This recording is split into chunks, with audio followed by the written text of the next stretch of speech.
हम कर रहे थे दोस्तों यूपीएसआई एग्जाम के लिए एक्सपेक्टेड जो 100 क्वेश्चन बन सकते हैं आपके एग्जाम में कहीं ना कहीं जो टाइप बन सकती है वो प्रैक्टिस कर रहे थे। अभी है इसका पार्ट नंबर 2 और इसमें हम सारे चैप्टर कवर कर रहे हैं जितने भी चैप्टर से जो क्वेश्चन बन सकते हैं।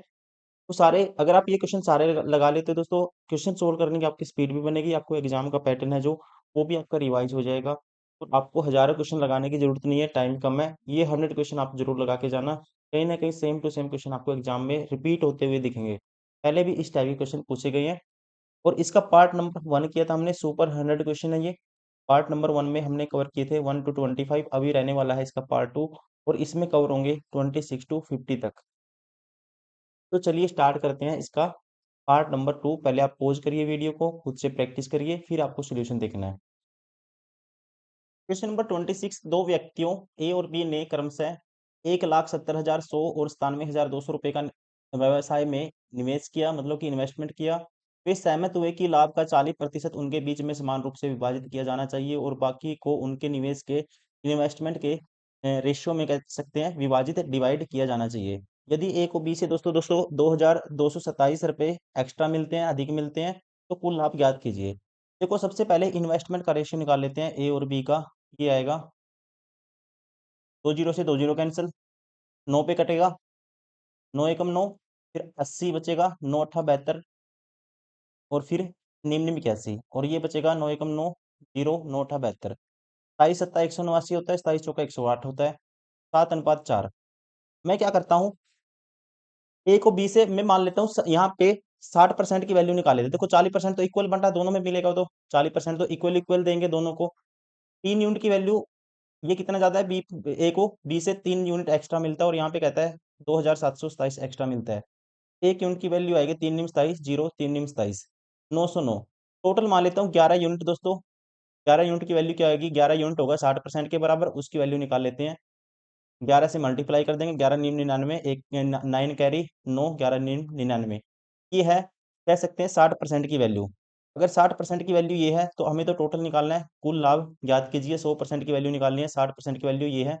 1% की वैल्यू क्या आएगी, बटे में 60 जाएगा। 100% की निकालनी है, 100 से मल्टीप्लाई कर दो इसको, तो ये आएगा टोटल, कह सकते हैं इनका जो कुल लाभ होगा ये होगा। अब जीरो से जीरो कैंसिल, इसको काट देते हैं, 3 दूनी 6 और 3 पे काटेंगे दोस्तों, ये आएगा 3, 3, 3, 3 और 2 पे काटते हैं इसको, 5 पे जाएगा और 5 की गुना करनी है 3,333 से, तो ये आएगा 5 तिये 15, एक कैरी 5 तिये 15 और एक 16, एक कैरी 5 तिये 15 और एक 16, एक कैरी 5 तिये 15 और एक 16, 16,000 टोटल लाभ होगा, कुल लाभ होगा 16,665। राइट आंसर होगा ऑप्शन डी।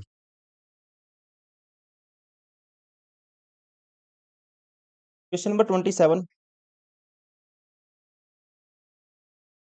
1,118 रुपए को दो पुरुषों, 6 महिलाओं और 8 लड़कों में इस प्रकार विभाजित किया जाता है कि एक पुरुष, एक महिला और एक लड़के का हिस्सा दिस दिस दिस है, तो अनुपात में हो। तो इसके अनुसार एक पुरुष को कितना धन प्राप्त होगा, एक पुरुष का आपको बताना है कितना प्राप्त होगा। अब मान लेते हैं एक्स एक्स है दोस्तों, ठीक है, एक्स एक्स है, ये सारी वैल्यू एक्स में है। तो पुरुषों में कितना हो जाएगा, दो पुरुष 6 महिलाओं और लड़कों में इस प्रकार विभाजित किया गया था, पुरुष एक महिला और एक लड़के का रेशियो ये है। दो पुरुष का हो जाएगा टोटल 6x हो जाएगा और 6 महिलाओं का एक का 2x है, 6 का 12x हो जाएगा और यहाँ पे 8 लड़कों का दोस्तों 8x हो जाएगा और ये किसके बराबर है, टोटल 1118 के बराबर है। और यहाँ से 12 और 8 20 अच्छे 26x की वैल्यू है 1118 के बराबर। तो x की वैल्यू क्या आएगी, आपको निकालना क्या है, एक एक पुरुष का कितना धन प्राप्त हो, एक पुरुष का दोस्तों 3x है, 3x की वैल्यू निकालनी है, तो x की वैल्यू यहाँ पे क्या आएगी, 1118 बटे में 26 आएगा और 3x की वैल्यू 3 से दोनों तरफ मल्टीप्लाई कर दो, तो ये आएगा हमारा आंसर। अब कैंसिल आउट करते हैं, 26 चौका दोस्तों 104 होता है, बचेगा कितना, 26 चौका 104, बचेगा 7, बचेगा 26 तिये 78 होता है। 43 गुना 3 करना आपको, तो ये आएगा 3 तिया 9, 3 चौके 12, 129 आएगा। राइट आंसर होगा ऑप्शन बी।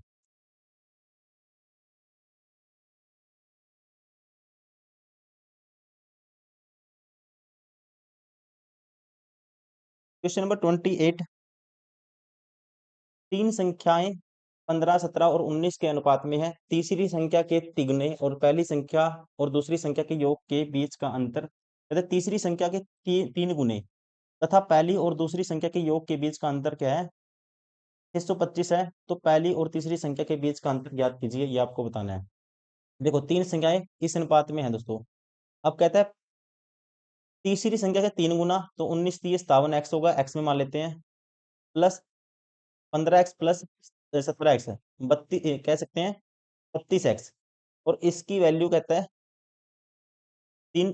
पहली और दूसरी संख्या के योग के बीच का अंतर 625 है। अच्छा, ये अंतर पूछा, इसने अंतर बोला है, अंतर कितना है इनका? तीसरी संख्या 3 गुने और पहली और दूसरी के योग का जो अंतर है ये है जी 625। यहाँ से x की वैल्यू आ जाएगी, ये आएगा 25, x की वैल्यू है 625, तो x की वैल्यू आएगी 25 का स्क्वायर होता है ये 25 आएगी। आपको बताना क्या है? पहली और तीसरी संख्या के बीच का अंतर, पहली और दोस्तों तीसरी, इनका अंतर होगा कितना? 4x होगा, 4 यूनिट हो गया, मतलब 4x होगा। 4x की वैल्यू निकालनी है तो 4 से दोनों तरफ मल्टीप्लाई कर दो, ये आएगा 25 चौका 100। राइट आंसर होगा option B.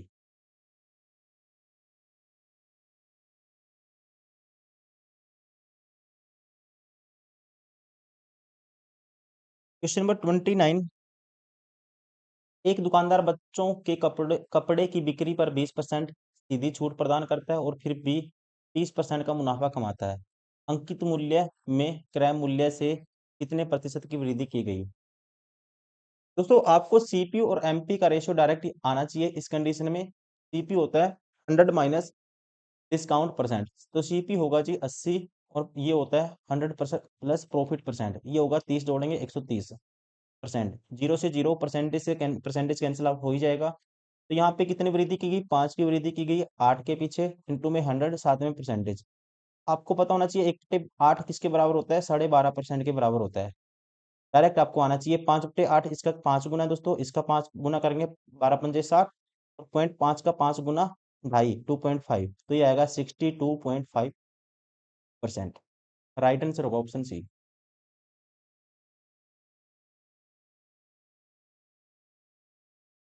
Question number 30। 513 litre मिश्रण में 13:14 के अनुपात में दूध और पानी है, ठीक है जी। मिश्रण में कितना दूध मिलाया जाना चाहिए ताकि उसमें 3:2 के अनुपात में दूध और पानी हो? देखो, 13:14 दोस्तों रेशियो है किसका? दूध और पानी का, मिल्क और वाटर का। रेशियो बनाना क्या है? मुझे 3:2 बनाना है। अब कितना कहता है? कितना दूध मिलाया जाना चाहिए? अब मिलाना क्या है? दूध मिलाया जाना चाहिए, तो दूध मिलाना है, पानी कांस्टेंट रखना है। तो पानी को सेम करेंगे, तो इसको सेम करने के लिए 7 से मल्टीप्लाई कर दो दोस्तों, तो नया रेशियो आएगा इसका। ये नया रेशियो आएगा 7×3 = 21, 7×2 = 14, ये आएगा। अब दूध देखो, वाटर तो कांस्टेंट है, अब दूध कितना मिलाना पड़ेगा? 13 और कह सकते हैं 8, 8 यूनिट मिलाना पड़ेगा। यही पूछा कितना मिलाना चाहिए, 8 यूनिट की वैल्यू आपको निकालनी है। और स्टार्टिंग में जो कह सकते हैं कितना है दोस्तों? 513 है। 14 और 13 27 यूनिट की वैल्यू 513 लीटर, तो 1 यूनिट की वैल्यू क्या आएगी? बटे में 27। 8 यूनिट की वैल्यू निकालनी है तो गुना कर देंगे 8 से। अब इसको काट कैंसिल आउट करते हैं, ये जाएगा 9×3 = 27, 9×3 = 27, और 9 पे काटते हैं, 9×5 = 45, 9×7 = 63। 3 पे काटूंगा 19 आएगा, और 19×8 दोस्तों 152 होता है। राइट आंसर होगा कितना मिलाना चाहिए, एक मिलाया जाना चाहिए 152 लीटर दूध मिलाया जाना चाहिए। राइट आंसर होगा ऑप्शन सी।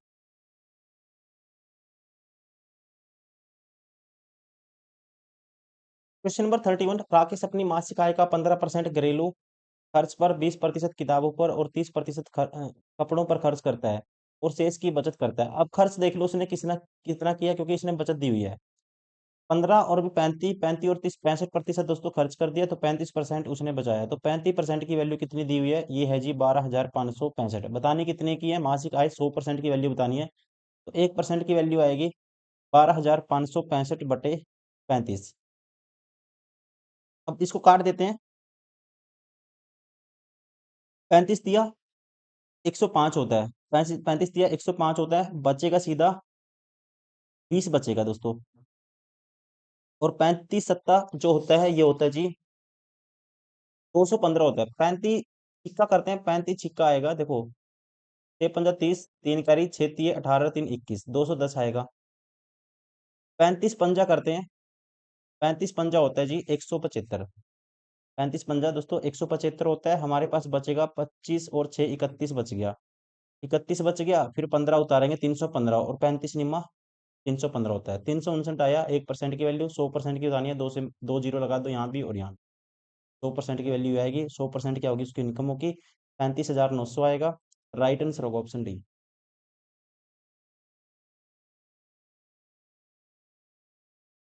Question number 32। एक प्रतियोगी परीक्षा में सेक्शन ए में 70%, सेक्शन बी में 55% उम्मीदवार उत्तीर्ण हुए, जबकि दोनों सेक्शनों में 10% अनुत्तीर्ण हुए। यदि 595 छात्र दोनों सेक्शनों में उत्तीर्ण हुए तो प्रतियोगी परीक्षा में भाग लेने वाले कुल उम्मीदवारों की संख्या ज्ञात कीजिए। देखो जी, एक है सेक्शन ए और एक है सेक्शन बी। ये मान लो सेक्शन ए है, ये बी है। अब दोस्तों यहाँ पे जो पास उत्तीर्ण हुए हैं और यहाँ पे फेल दिया हुआ है। मान लेते हैं सेक्शन ए में 70% क्या हुए, पास हुए, तो फेल कितने होंगे, 30% होंगे।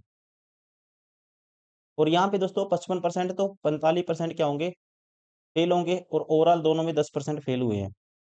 अगर 10 ये है तो ये होगा 20% होगा, तो ये होगा दोस्तों 35%। ओवरऑल फेल वाले निकाल लेते हैं, टोटल कितना फेल हुआ, टोटल 35 और 10, 45 और 20, 65% छात्र वो हैं, वो फेल हुए हैं, कहीं ना कहीं एक में हुए हो या सिर्फ बी में हुए हो या दोनों में। कितने होंगे, 55, 35 और 20, 55 और 10 65। तो 35% क्या होंगे, पास होंगे। और यहाँ पे कहता है कितने पास हुए, 595। 35% की वैल्यू है 595। कुल उम्मीदवार बताने हैं, 100% की वैल्यू बतानी है, तो 1% की वैल्यू क्या आएगी, 595/35। 100% की वैल्यू दोनों तरफ 100 से गुना कर देंगे, टोटल छात्र आएंगे ये। अब कैलकुलेट करना है।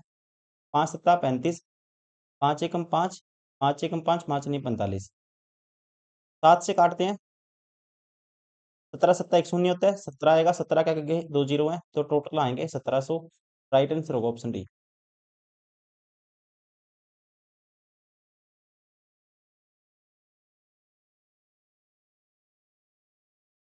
Question number 33। राकेश अपनी मासिक आय का 10% अपने घरेलू खर्च पर, 15% किताबों और 20% कपड़ों पर खर्च करता है और बाकी बचाता है। और कहता है हिसाब लगाने पर उसे पता चलता है कि उम्मीदवार आखिरकार 19,569 रुपये की बचत करता है या बचत की है। तो मासिक आय ज्ञात कीजिए। सेम क्वेश्चन है दोस्तों, आप खुद से ट्राई कर सकते हैं, अभी किया था मैंने लास्ट क्वेश्चन। तो इसका आंसर बता देता हूँ कौन सा आएगा। आंसर आएगा इसका राइट, ये वाला ऑप्शन ए होगा इसका राइट आंसर। आप ट्राई करके देखिए।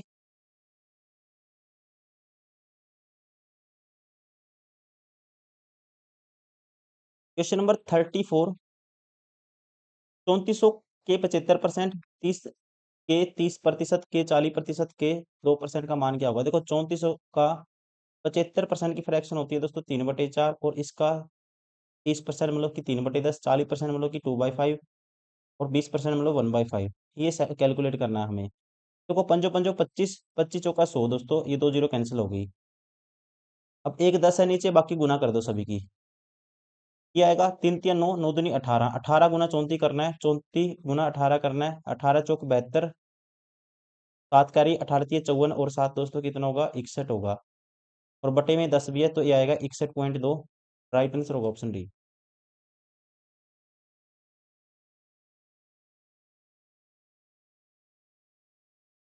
Question number 35। एक दुकानदार ने 22,720 का माल बेचा और इस प्रक्रिया में 32% का लाभ कमाया। यदि उसने अपना माल 23,205 में बेचा होता तो उसका लाभ प्रतिशत ज्ञात कीजिए। देखो 32% की फ्रैक्शन होगी 30/100। 4 पे काटूंगा 8 आएगा, 4 पे काटूंगा दोस्तों 25 आएगा। तो कह सकते हैं 25 की चीज उसने कितने बेची, 8 का लाभ कमाया 33 में बेची, और ये कहता है कितने बेची, 22,720 में। एक यूनिट की वैल्यू क्या आएगी, बटे में 33 आएगा। अब कहता है अगर यही माल कितने का बेचता, 23,205 का, तो उसका लाभ प्रतिशत ज्ञात कीजिए। तो इसका मतलब आपको पहले सीपी निकालना पड़ेगा पड़ेगा ये सीपी है, ये एसपी है। तो यहाँ पे सीपी क्या है, 25 यूनिट की वैल्यू हम निकाल लेंगे। डिवाइड कर देते हैं, 11×3 = 33, और ये आएगा 11×2 = 22। बचेगा कितना दोस्तों, 5। फिर 11×5 = 55, 11×2 = 22, ये आया। अब 25 यूनिट की वैल्यू करनी है मुझे, तो मैं क्या करता हूँ, 25 से गुना कर देता हूँ इसको। सीपी की वैल्यू क्या आएगी, 0, 25 दूनी 50 की 0, 5 कैरी, 25 पंजा 125 और 5 130, 13 कैरी, 25 दूनी 50 और 13 63। दोबारा से देखता हूँ, कुछ गड़बड़ हुई है। देखो 11 तीन हाँ, ठीक है दोस्तों, ठीक है, क्योंकि 3 भी था बटे में। अब 3 से कैंसिल आउट करेंगे, 21,000। अगर सीपी की वैल्यू 25 यूनिट की वैल्यू 21,000 आई। अब कहते हैं 21,000 की चीज अगर 23,205 में बेचता है तो प्रॉफिट कितना, कितने का होगा। तो प्रॉफिट होगा यहाँ पे 21 दो 23, 2205 का प्रॉफिट होगा। इसके पीछे होगा 21,000 के पीछे, इंटू में 100 साथ में परसेंटेज। अब ये कैलकुलेट करना है, 2 जीरो से 2 जीरो कैंसिल, 5 से कैंसिल आउट करता हूँ, या 21 से कैंसिल आउट कर दो इसको डायरेक्ट। 21 से काटूंगा 10 आएगा, 21 एकम 21 दोस्तों, बचेगा एक, ऊपर से उतारूंगा 0, तो 0 पे जाएगा, फिर 5, 21 पंजा 105, 105 बटे 10 आएगा, पॉइंट लगा दूंगा, 10.5 आएगा। राइट आंसर होगा ऑप्शन ए।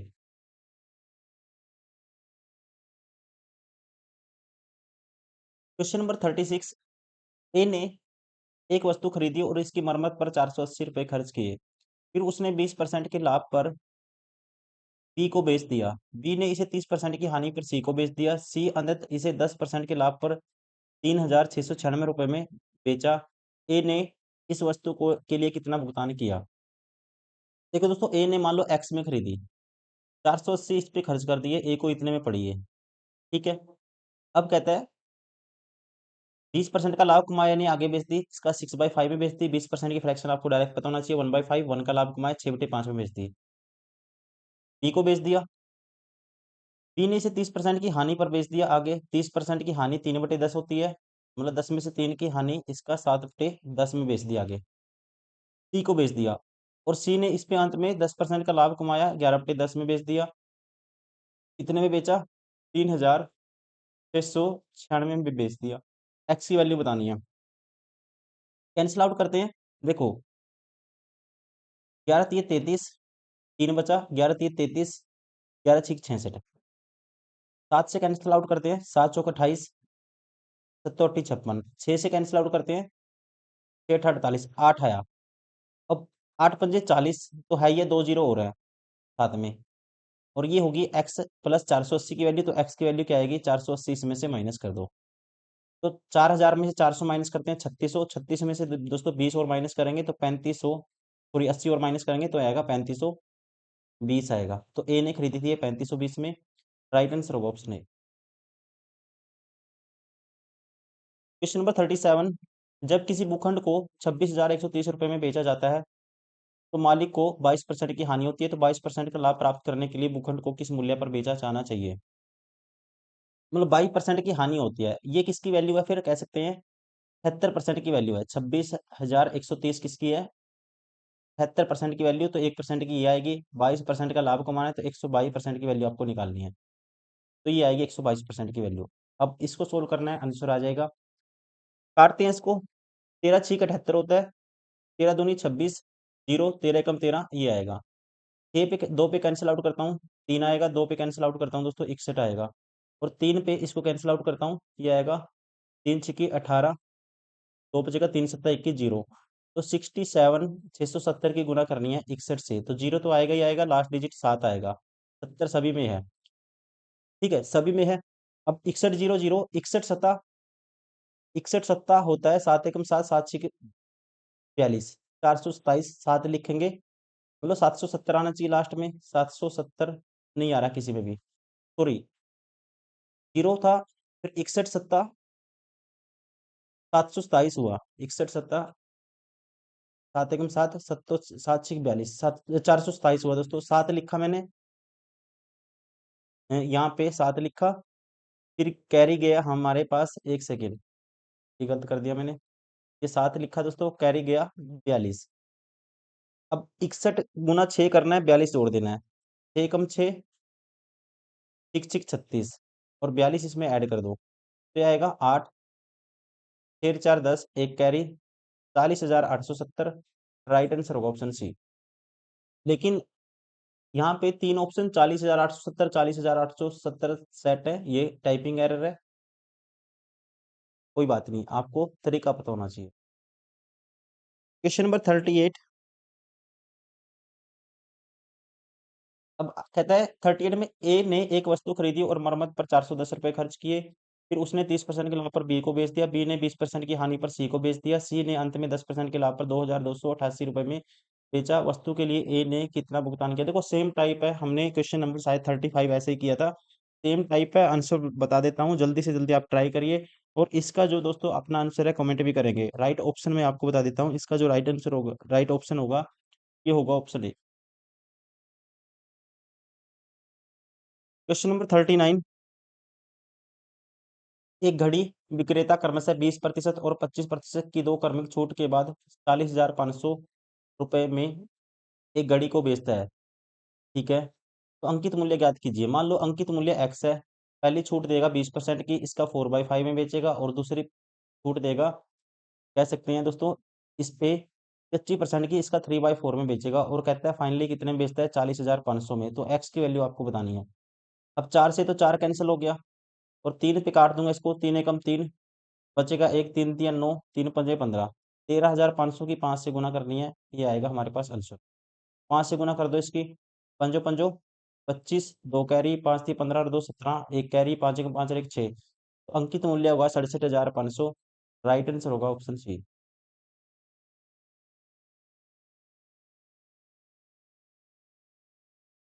Question number 40। एक स्मार्ट टीवी को 1,55,000 रुपए में खरीदा गया था। इसके अंकित मूल्य में 35% की वृद्धि की गई। इसे अंकित मूल्य पर 20% की छूट में बेचा गया, तो स्मार्ट टीवी का लाभ प्रतिशत क्या था? देखो, मान लो दोस्तों क्या था, 100 था स्टार्टिंग में, इसकी वैल्यू अंकित मूल्य में 35% की वृद्धि की गई, तो कितना कर दिया? 135 कर दिया। यहाँ आएगा, ये गलती है क्वेश्चन में, यहाँ आएगा क्रय मूल्य में 35% की वृद्धि की गई, 35% की वृद्धि की गई और 20% की छूट पर बेचा गया।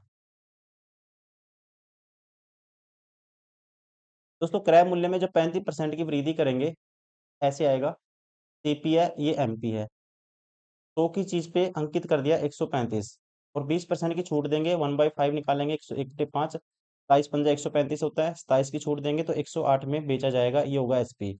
तो प्रॉफिट परसेंट बताना है, तो ये होगा 8% का। राइट आंसर होगा option D. Question number 41। Jacob ने, कहता है श्री जेकॉब ने क्रमशः 20% और 7.5% की साधारण ब्याज पर दो अलग अलग योजनाओं ए और बी में 17,500 का निवेश किया। यदि 2 वर्ष में अर्जित साधारण ब्याज की कुल राशि 3,775 है, तो योजना ए में निवेश की गई राशि क्या कीजिए? देखो, ए और बी में निवेश किया उसने, और कहता है अलग अलग योजना में 17,500 का निवेश किया। मान लेते हैं एक में उसने दोस्तों निवेश किया एक्स, और एक में करेगा वो 17,500 माइनस एक्स, ये कह सकते हैं। और यहाँ पे 2 साल के लिए 40% मिलेगा ब्याज इसका, 40% मिलेगा, प्लस इसका दोस्तों 2 साल के लिए कितना मिलेगा? 7.5 का डबल करेंगे 15%, 15/100 मिलेगा, और टोटल ब्याज मिलता है जो ये मिलता है जी 3775। आपको बताना है ए में निवेश की गई राशि, ए में कितना निवेश किया उसने? ये किया जी 20% में, मतलब एक्स की वैल्यू आपको बतानी है। अब करते हैं इसको सोल्व। देखो एक्स का क्या आएगा? 2/5 आएगा, 2/5 ऑफ एक्स आएगा, प्लस इसकी मल्टीप्लाई कर दो अंदर, अंदर मल्टीप्लाई करेंगे, दो जीरो से दो जीरो कैंसिल आउट हो जाएंगी, और ये 15 × 175 आएगा, और इस साइड जाके दोस्तों कह सकते हैं ये माइनस हो जाएगा। या फिर आप ऐसा करते हैं, इसको पहले मल्टीप्लाई कर लो 15 से, 15 पंजे 75, 7 कैरी, 15 × 7 105 और 7 112, 11 कैरी, 15 × 15 और 11 26 होता है, और यहाँ आएगा माइनस के 15x, और ये माइनस के 15x दोस्तों उस साइड जाके प्लस हो जाएगा। देखो एक्स वाली तो वैल्यू इस साइड लिख लेता हूँ मैं, क्योंकि 2/5x और माइनस किया है 15x, उस साइड जाएगा 15x हो जाएगा, और ये माइनस हो जाएगा 2/5 ऑफ एक्स। और ये इस साइड दोस्तों क्या होगा? इस साइड, उस साइड गया सारी वैल्यू, और ये वाली वैल्यू जाएगी इस साइड आएगी, लेकिन लेकिन कुछ गड़बड़ है इसमें। इसमें क्या था, हमने ठीक है 100 से 100 का इसकी 15/100 से मल्टीप्लाई करनी थी, ये गलती कर दी हमने। ये 15/100 आएगा दोस्तों, ये 15/100 x है। ये गलती कर दी हमने कैलकुलेशन में, दोबारा से कर लेते हैं इसको, एक सेकंड। अब देखो 15/100 x है, और ये है दोस्तों 40/100 x है। तो 40/100 में से 40 में से 15 गए, 25/100 x बचेगा, 25/100 1/4 मतलब x/4 बचेगा। और ये आएगा 3775 माइनस 2625, तो 2600 माइनस करते हैं 3700 में से, तो बचता है हमारे पास 1100, और 75 में से दोस्तों 25 गया 50, तो ये आएगा 1150 के बराबर। एक्स की वैल्यू आएगी, मल्टीप्लाई कर दो 1150 की 4 से, तो 1150 की 4 से मल्टीप्लाई करने का मतलब दो बारी डबल करना है। तो इसका डबल करेंगे दोस्तों 2300 होगा, 2300 का डबल करेंगे 4600 होगा। एक्स की वैल्यू 4600 आएगी, राइट आंसर होगा ऑप्शन ए।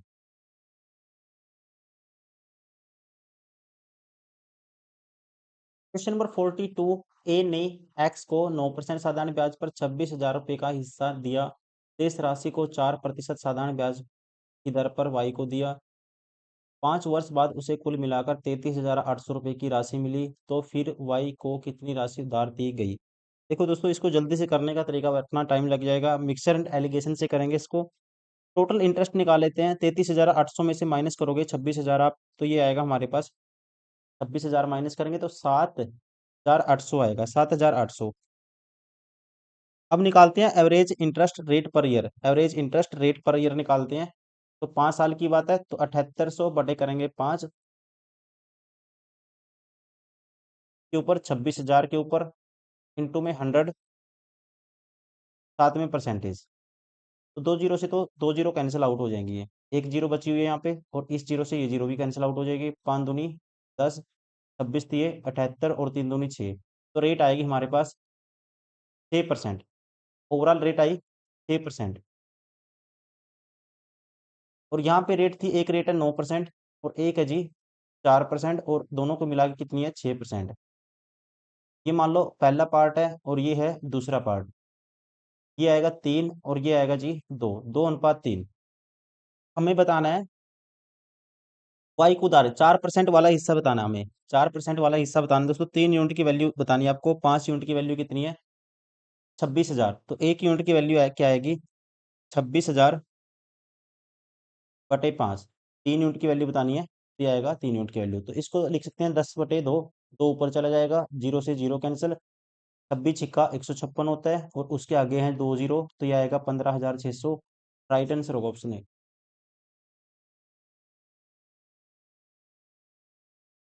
नंबर 43, 43 में आपको बताना है, कहता है ए ने, देखो ये सेम क्वेश्चन है दोस्तों, जो सेम क्वेश्चन अभी किया हमने, सेम पैटर्न पे है, आप खुद से ट्राई करेंगे। इसका जो मैं आंसर बता देता हूँ, इसका जो ऑप्शन बता देता हूँ, कमेंट करेंगे आप, जो आपका आंसर आएगा। राइट आंसर होगा इसका ऑप्शन ए। ट्राई करिए खुद से, जल्दी से जल्दी। क्वेश्चन नंबर 44, साधारण ब्याज पर निवेशित एक धनराशि 19 वर्षों में स्वयं की 3 गुनी हो जाती है। राशि दोस्तों 19 साल में 1 से 3 होगी, स्वयं की 3 गुनी हो गई, तो समान ब्याज दर पर स्वयं की 21 गुनी कितने वर्षों में हो जाएगी। 21 गुनी करनी है आपको। देखो 1 से 3 होगी, अब कह सकते हैं 2 का इंटरेस्ट मिलेगा, 2 यूनिट इंटरेस्ट मिलता है दोस्तों, कितने साल में मिलता है 19 साल में मिलता है, 19 ईयर में। अब आपको कितना चाहिए 21 गुनी करनी है, तो मतलब 20 का इंटरेस्ट चाहिए, 20 इंटरेस्ट चाहिए। अब 20 जो इंटरेस्ट मिलेगा दोस्तों, कितने गुना इसका 10 गुना, यहाँ भी 10 गुना कर देंगे, 10 गुना करेंगे 190 साल लगेंगे। राइट आंसर होगा ऑप्शन डी।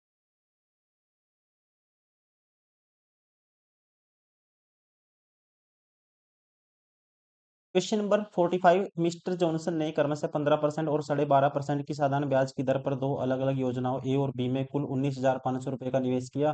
2 वर्ष के बाद अर्जित साधारण ब्याज की कुल राशि 6125 रुपये है, तो योजना ए में निवेश की गई राशि ज्ञात कीजिए।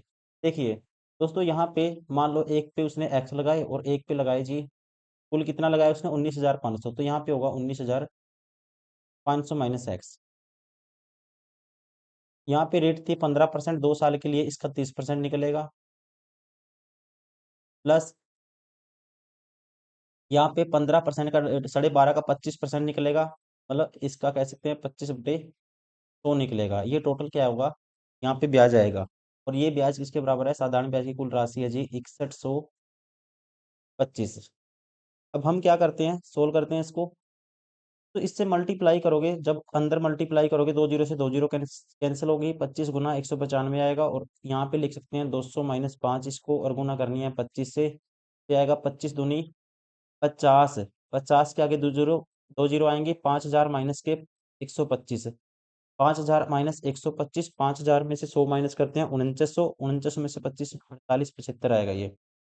और माइनस आएगा दोस्तों ये x/4 आएगा, क्योंकि इससे काटेंगे, अंदर मल्टीप्लाई करनी है। और ये 3/10 है अपने आप में, एक्स बाय, या कह सकते हैं 3/3x/10 है ये, बराबर है 10। और बराबर है सारा 6125। अब इन दोनों का एलसीएम लेते हैं। इन दोनों का एलसीएम आएगा जी 20। और ये आएगा 6x, और ये आएगा दोस्तों माइनस का 5x। तो कह सकते हैं x/20 आए ये, x/20। और ये उस साइड जाके माइनस आएगा, x/20 की जो वैल्यू आएगी, ये कैलकुलेशन है आपको आनी चाहिए। 4875 माइनस करना है इसमें से, 4875 माइनस करना है। जीरो, 12 में से 7 गए 5, और यहाँ बचेगा दोस्तों कितना? जीरो। 10 में से 8 गए तो 1250 बचा। कितना बचा? 1250। और 1250 की गुना करनी है 20 से, तो 1250 का डबल करते हैं 250 आएगा। ठीक है। और एक जीरो और है, तो ये आएगा 25,000। एक्स की वैल्यू आएगी 25,000। और एक्स क्या था जो ए के ऊपर इन्वेस्टमेंट किया था? राइट आंसर होगा option D.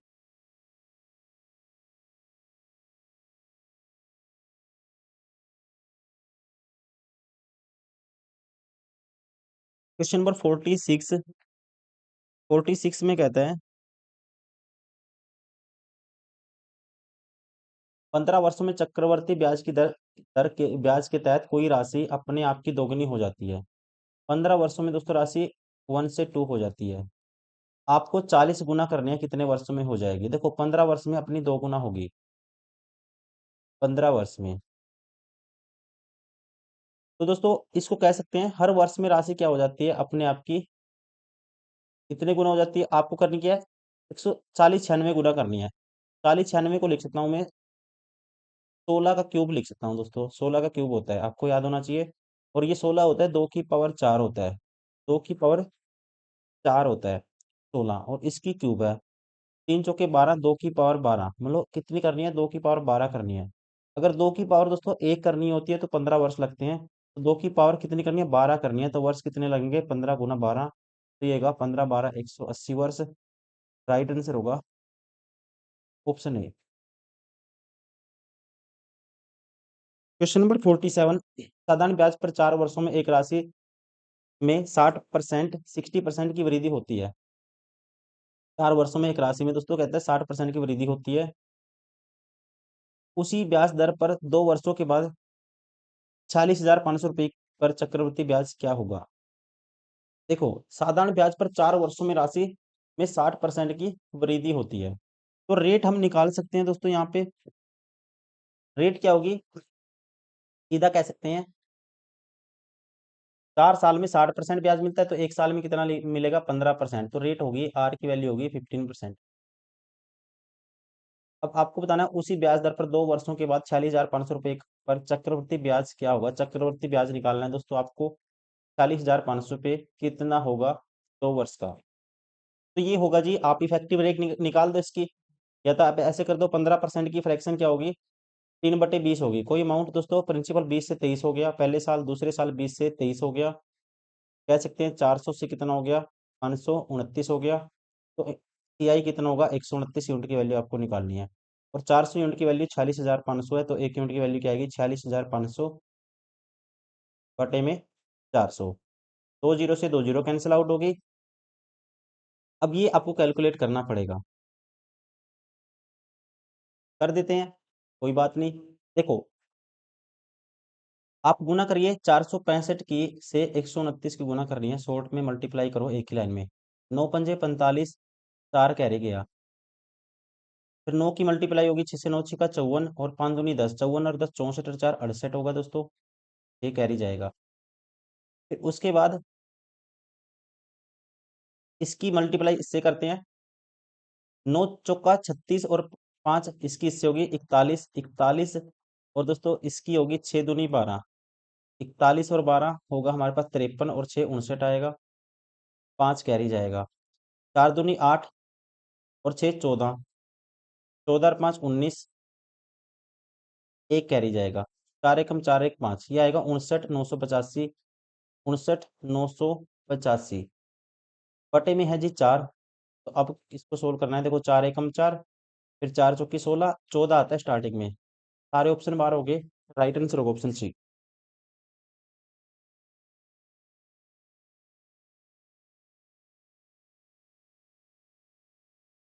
Question number 48, Akbar ने 14 और 15 वर्ष आयु के दो बेटों के लिए 44,100 रुपए की वसीयत छोड़ता है।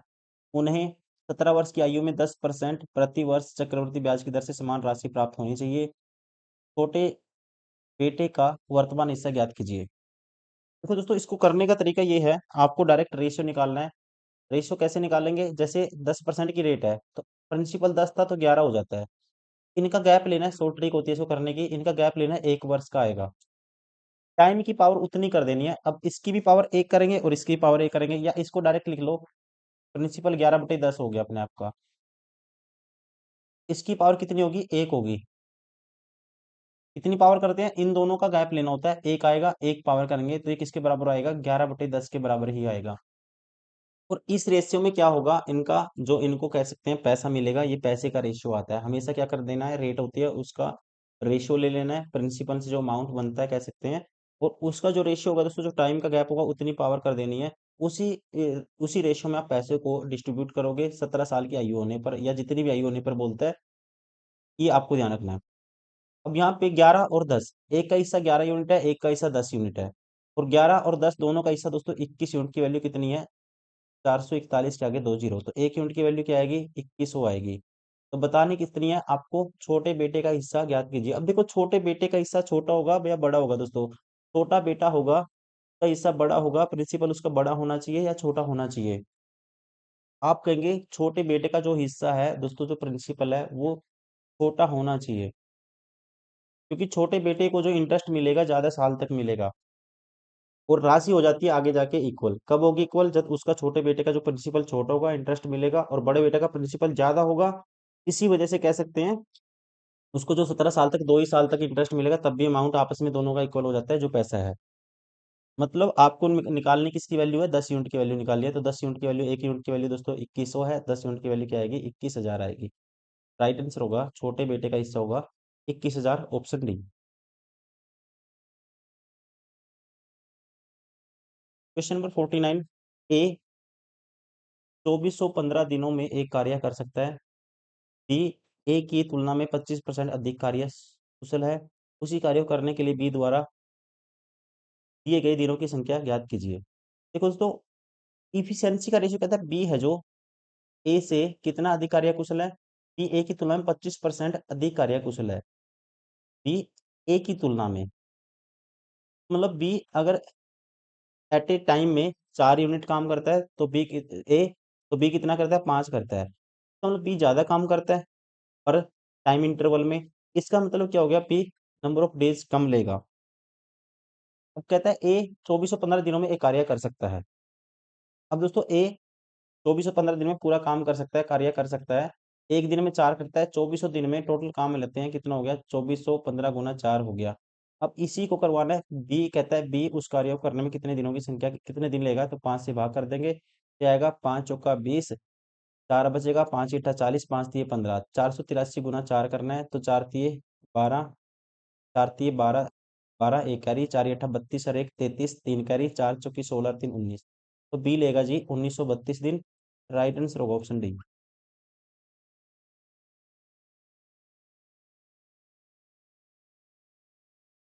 क्वेश्चन नंबर 50, ए एक कार्य को 90 दिनों में कर सकता है, बी उसी कार्य को 135 दिनों में कर सकता है, सी उसी कार्य को 180 दिनों में पूरा कर सकता है। पहले दिन ए ने अकेले कार्य किया, दूसरे दिन बी और सी ने एक साथ कार्य किया, और तीसरे दिन ए और सी ने एक साथ कार्य किया। यदि वे इसी चक्कर को दोहराते हैं तो कितने दिनों में कार्य पूरा हो सकता है।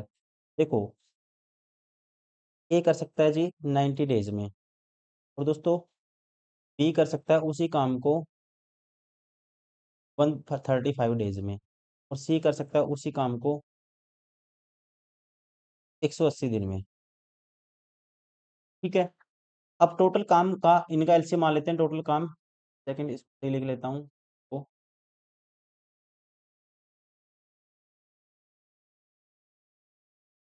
सी कर सकता है 180 दिन में।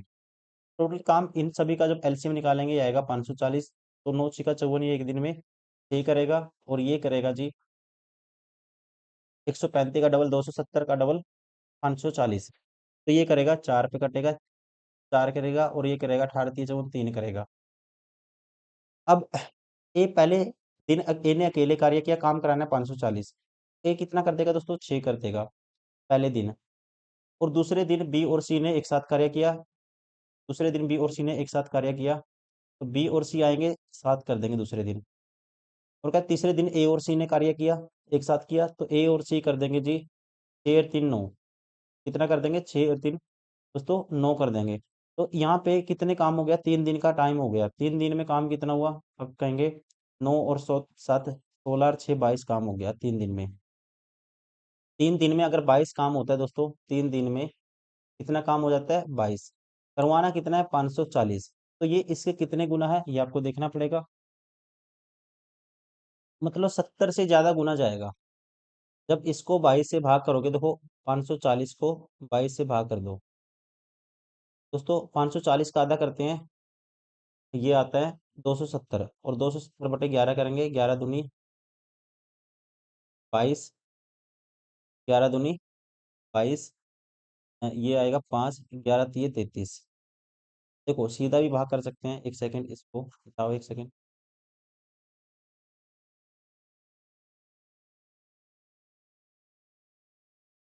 540 बटे 22, 22 दूनी 44, 10 बचेगा, और फिर दोस्तों 22 22 चौक 88 होता है, 22 चौक 88 होता है, 22 चौक 88 होता है। ठीक है, बचेगा 12, तो इसका मतलब 24 टाइम के आसपास जाता है, तो 24 तिये 72 डेज में इसको मैं गुना करता हूँ किससे 24 से, तो ये जो आएगा 24 दूनी 48, 24 दूनी 48, जाए 4 जाएगा कैरी, 24 दूनी 48 और 4 52, 528 काम हो गया दोस्तों, और दिन कितने लग गए 72 दिन लग गए।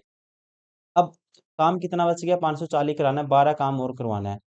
अब 12 काम करवाने के लिए अब आपको पता है ये अकेला आएगा नेक्स्ट डे, ये अकेला आएगा दोस्तों 6 काम और कर देगा, तो कितना हो गया 534 काम हो गया, और दिन कितने हो गए 73 दिन हो गए।